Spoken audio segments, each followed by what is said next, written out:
What's up everybody, it's Lawson here with another YouTube video. Today I'm gonna show you how to use color gels in the studio. Alright, so what is a color gel? I don't know the actual definition to a color gel, but these are color gels. You put them in front of the light, changes the light color. As you see, I have a lot. They're not in the best shape, but they get the job done. You can get these from Amazon, you can get them from your local camera store. Our local camera store in Atlanta.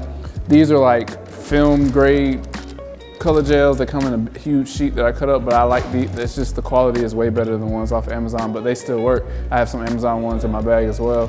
But yeah, you put them in front of the light, change the colors. You have different colors, green, red, purple, orange, whatever you want. Like I said, they're film light grade, which means they're used to being put on the hot lights. So I usually like to get those because my lights do get pretty hot and it won't burn them. If you get the cheap ones, they'll burn very quickly. So the key to using gels in the studio, especially when you have multiple lights, it's all about your light control. It's all about the power of your lights, and it's all about the modifiers you use.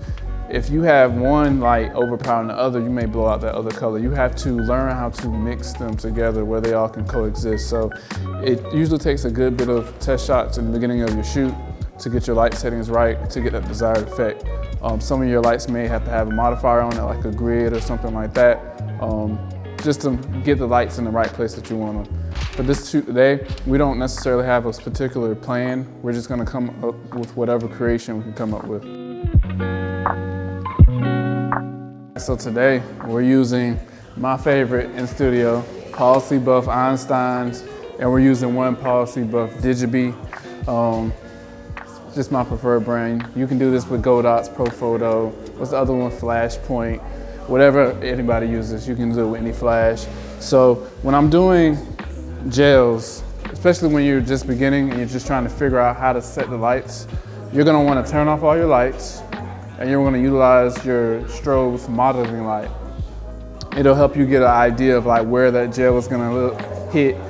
If you have the strobe that the modeling light increases or decreases based off of the power you have it set to, it's really gonna show you like the intensity of the light too.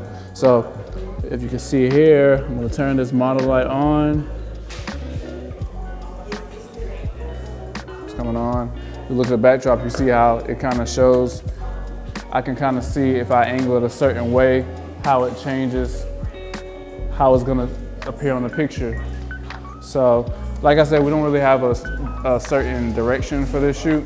We're just gonna kind of have fun. So I'm gonna start off maybe angling it because we have this mylar foil down on the ground. We're gonna angle it to try to get some cool reflections on the backdrop. Don't know how it's gonna turn out, but we're gonna make something cool. One of my favorite modifiers, but like I said, you don't have to spend all this money, is a Mola SETI. It's a 28-inch beauty dish, and I also have it gridded. Now this beauty dish is $600. You don't have to get this right out the bat. You can get a $50 beauty dish, Amazon, $60. You can start small, make sure you get you a grid. It really help you play with the light. I'm moving this in to see how it's gonna hit my model. And today we have lovely Priscilla, and this is Styles. You wanna say your government name? You wanna know about Styles? We have Styles on the wardrobe. Styles with a Z, Style by Styles. But as you can see, as I move the light, this is how it's gonna hit your subject. So you wanna turn the lights off, use your modeling light, and that's how you can really play with the positioning. This modifier is a barnyard door. They make it for pretty much any brands. They sell them universally on Amazon. You just have to maybe get an adapter for your particular light. But this basically helps us shape the light. So as you can see, as I move the doors in, it gives a different effect on the model and the backdrop. So you can get really creative, especially if you're just trying to do something random. You can get creative with the shapes it's gonna make, things like that. So this is another tool light you can use to help you with gel lighting.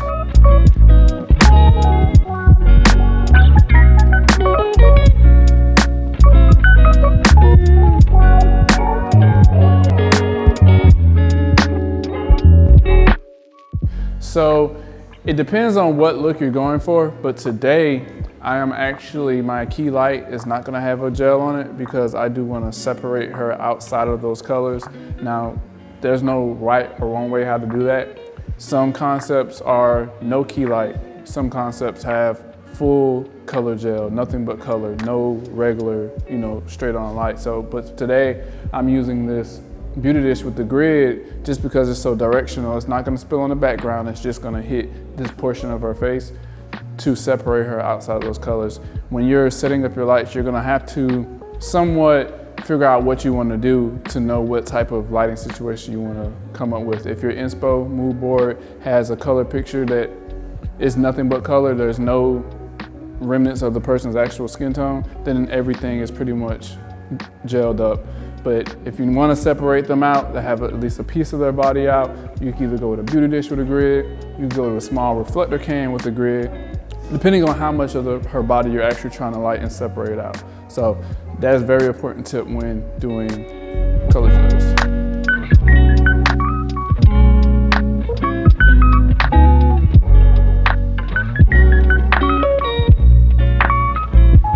A quick little bonus tip to get you a little bit more creative in your shoot when you're using gels, even when you're not using gels, if you're just using regular lighting, it does the same effect.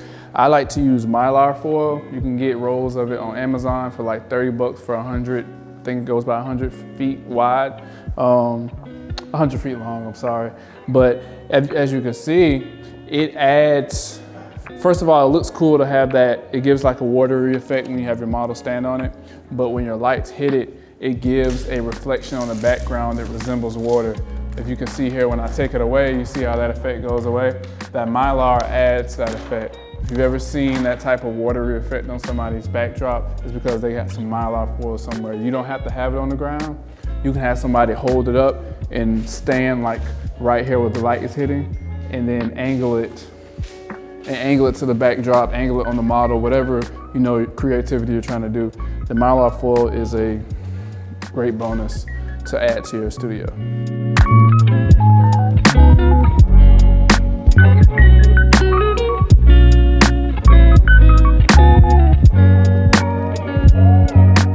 All right, guys, we just had a great shoot. It's a wrap. Got some great pictures.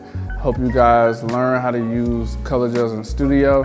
Before we go, I want to introduce my model. Make sure you guys follow her. What's up, y'all? It's Miss Priscilla Rose. We're ending our great shoot. I'm finally getting in with the amazing one and only Chad, and that was great.